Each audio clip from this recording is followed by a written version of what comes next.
السلام عليكم ورحمة الله وبركاته. إن الحمد لله والصلاة والسلام على من لا نبي بعد. أما بعد فأعوذ بالله من الشيطان الرجيم. بسم الله الرحمن الرحيم. وجاهدوا في الله حق جهاده قال عليه الصلاة والسلام. قال النبي صلى الله عليه وسلم الجهاد ماض إلى يوم القيامة قال عليه الصلاة والسلام.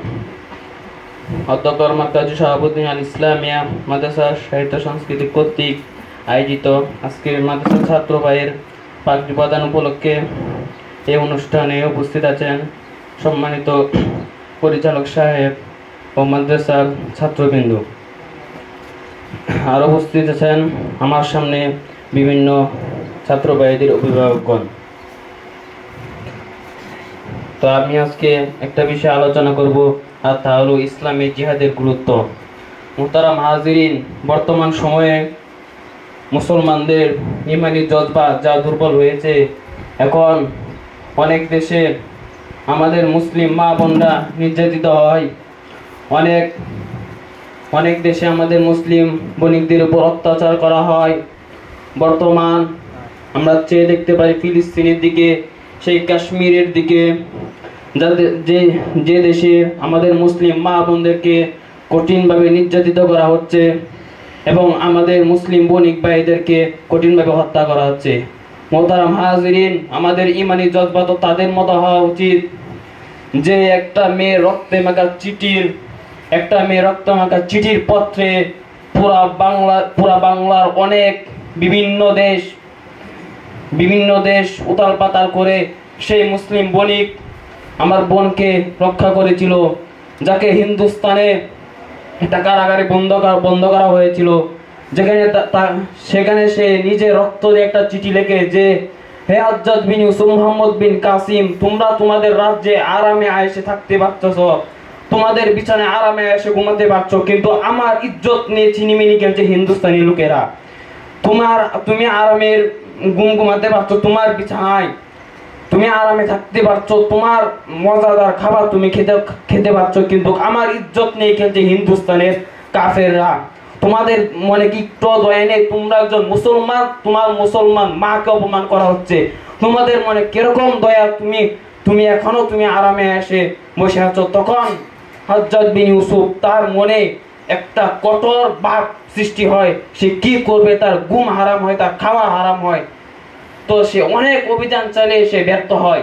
তখন তার একটা ছেলে 17 বছর বয়সী যুবক, তার নাম মুহাম্মদ বিন কাসিম রহমাতুল্লাহ আলাই, সে তখন প্রায় অনেক সৈন্য নিয়ে সেই মুসলিম বনের ইজ্জত রক্ষার তাগিদে, মুসলমানদের রক্তের প্রতিশোধের তাগিদে সে তখন অনেক সৈন্যবাহিনী, অনেক ঘোড়া, অনেক অস্ত্র নিয়ে ছুটে যায়। তখন সেখানে ওই হিন্দু রাজাদের সাথে অনেক যুদ্ধ হয়। যুদ্ধের পর তিনি কালিমার পতাকা উদ্দিন করেন মুসলিম রাষ্ট্রের বুকে। তিনি উদ্দিন করেন কালিমার পতাকা, তিনি ইসলামের আলো পুরো বিশ্বে ছড়িয়ে দেন। তখন মুহতারাম হাজিরিন, আমরা শুধু ইতিহাস ওয়াজ মাহফিলে আলোচনা করি, আমাদের মনে কোনো জিহাদি চেতনা নেই। আমরা শুধু মনে করি 5 ওয়াক্ত নামাজ আর বাড়তি কিছু আমল করলে আমাদের নাকি আদায় হয়ে গেছে, ইসলামের উপর যতটুকু সম্ভব কাজ আদায় হয়ে গেছে। কিন্তু আমরা একটু ভাবি না যে আমাদের মুসলমান অনেক ভাইয়েরা, আমাদের দেশের অনেক আলেম, অনেক ওলামা, আমাদের অনেক নবী রাসূল অনেক কষ্ট করেছে যে ইসলামের জন্য। তারা শুধু নামাজে সীমাবদ্ধ না, তারা ইসলামের আরো একটা জিনিস যে আছে জিহাদ, ইসলামী জিহাদের অনেক গুরুত্ব। সেই জিহাদের সে বাতিলের বিরুদ্ধে অনেক জিহাদ যুদ্ধ করেছে। কিন্তু এখন আমরা ভাবি যে 5 ওয়াক্ত নামাজ আর 4 রাকাত তাহাজ্জুদ পড়লে আমাদের নাকি ইসলামের উপর সব হয়ে গেছে। কিন্তু না, ইসলামকে টিকিয়ে রাখতে হলে আমাদেরকে সর্বপ্রথম জিহাদকে আঁকড়ে রাখতে হবে। নামাজ আর আমল করলে জিহাদ টিকে থাকবে তা না, জিহাদকে আঁকড়ে রাখার জন্য আমাদের আর অনেক কিছু করা দরকার। ও মুসলমান, তোমরা নামাজের কাতারে বসে সংবাদ দেখো, ফরিদপুরে আমাদের মুসলমান ভাইদেরকে হিন্দুরা অপদস্থ করে, মায়ের দৌড় করে। কিন্তু আমরা এটা খবরে দেখছি, কিন্তু কেউ কিছু বলে তারপর বলা হয় যে নিজে ভালো থাকলেই ভালো, কেউ মারো।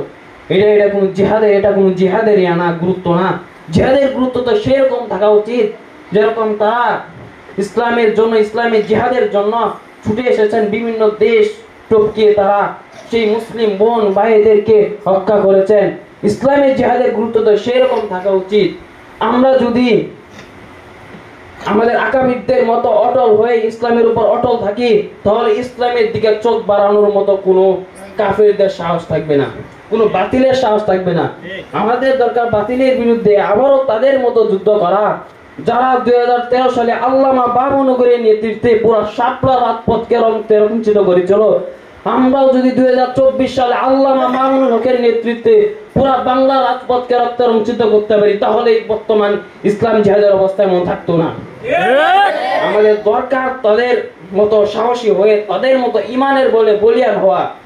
আমাদের শুধু 5 ওয়াক্ত নামাজ আর বাড়তি কিছু আমল করলে ইসলামের উপর আমাদের সমস্ত হক আদায় হয়ে যায়, এটা ইসলামের কোনো নীতি না। আমাদের নীতি ইসলামের সবটি মৌলিক ভিত্তি মেনে চলা, তাহলেই আল্লাহ তাআলার পক্ষ থেকে যদি সম্পূর্ণ হকটুকু আমাদের আদায় হয়। কিন্তু না, বর্তমান মুসলমানরা তো নামাজ পড়ে আর কিছু আমল করে, তাতে তাদের হক আদায় হয়ে যায়। কিন্তু কত দেশে, কত বিভিন্ন দেশে, বাংলার কত আনাচে গানাচে আমাদের মুসলিম মা বোনরা লাঞ্ছিত হচ্ছে, অপমানিত হচ্ছে, সেদিকে আমাদের কোনো খেয়াল নেই। আমাদের শুধু নামাজ আর খাওয়া ঘুম এটা হলে আমাদের চলে। বর্তমান মুসলমানদের মধ্যে কত ফিতনা ফাসাদ তৈরি হয়, কিন্তু আমরা মুসলমানরা তার কোনো পদক্ষেপ নেই না। কত আলেম 2021 সাল থেকে কত আলেম নাই জেল কেটেছে, কিন্তু কত মুসলমান আছে সে আলেমদের বিরুদ্ধে কথা বলে। এসব কিছু লোকের জন্য আজকে ইসলাম পিছিয়ে, আজকে জিহাদ পিছিয়ে, আজকে ইসলামের মূল ভিত্তিগুলো পিছিয়ে। তারা ইসলামের কোনো কথা শুনতে পারে না, ইসলামের কথা শুনলে তাদেরকে আগুন জ্বলে। কিন্তু অথচ তারা মুসলমান, মুসলিম মায়ের ঘরে জন্ম, মুসলিম এলাকায় জন্ম, কিন্তু তারা ইসলামের কথা শুনতে পারে না, জিহাদের কথা শুনতে পারে না। এসব শুনে তাদেরকে কাটা দিয়ে উঠে। এসব মানুষকে ইসলামের কোনো অংশ মনে করা যায় না, কিন্তু তারা মুসলমান। এটা রাতের আধারে কুকাম করে, দিনের আধারে তারা মুসলমান, কিন্তু একবার এই জিনিসটা ভাবে না যে এই আকাম কুকামটা যে করলাম এটা তো শুধু দুনিয়াতে সীমাবদ্ধ না। আল্লাহ লিল্লাহি আল্লাহ, যে আল্লাহ সেটা দেখছে। হতে পারে তিনি 7 আসমান জমিনের উপরে, হতে পারে তিনি অনেক উপরে।